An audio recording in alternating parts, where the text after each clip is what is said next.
before I do that, I want to give you a brief background of my story and why I'm in the business and why I think homeownership is so important. And basically, it started when I was about 8 years old, a little bit before my 8th birthday. I walked into the living room, saw after school, walked into our living room in a home.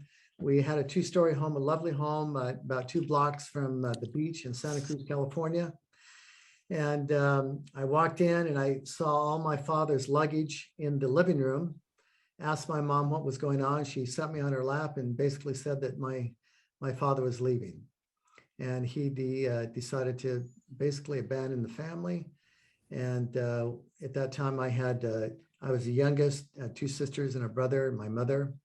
And about 2 months later, we were in a very ugly yellow station wagon in the driveway with the U-Haul on the back, and we pulled out. And we were headed to a town called San Luis Obispo. My mother wanted to support her family, and so she wanted to go back to school.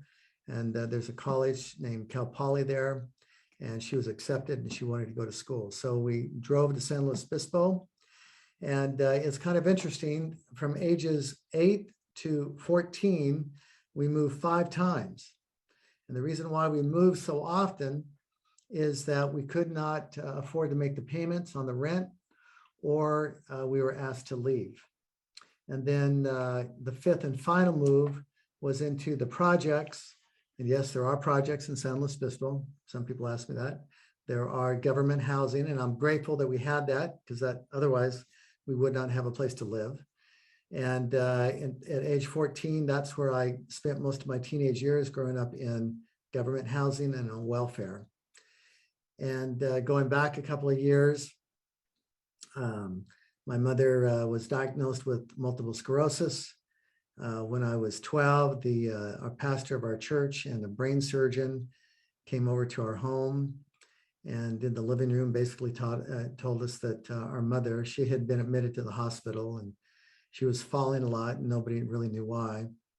And tests came back and showed that she had multiple sclerosis. And so from that time forward, I became a quasi caregiver for her.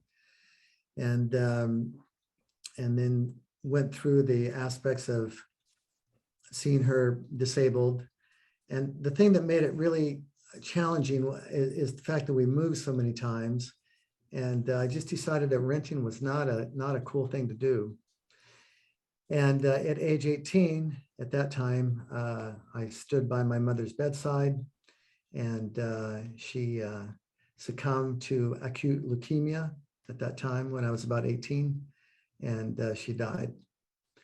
And so having gone through that experience, especially growing up in government housing, and the idea that I couldn't put a nail in the wall, I couldn't hang up a picture in my room because we might not get our deposit back. It just infuriated me. And I did not want to have those constraints and those issues. And as a result of that, I am into helping people with homeownership. And I feel that homeownership is a lot deeper than most people give it credit to. We'll talk about that just a little bit. But that'll give you a little bit idea of why I am passionate about homeownership and the kinds of things that homeownership can bring that a lot of people that even own a home don't realize. And that's what's really interesting about it.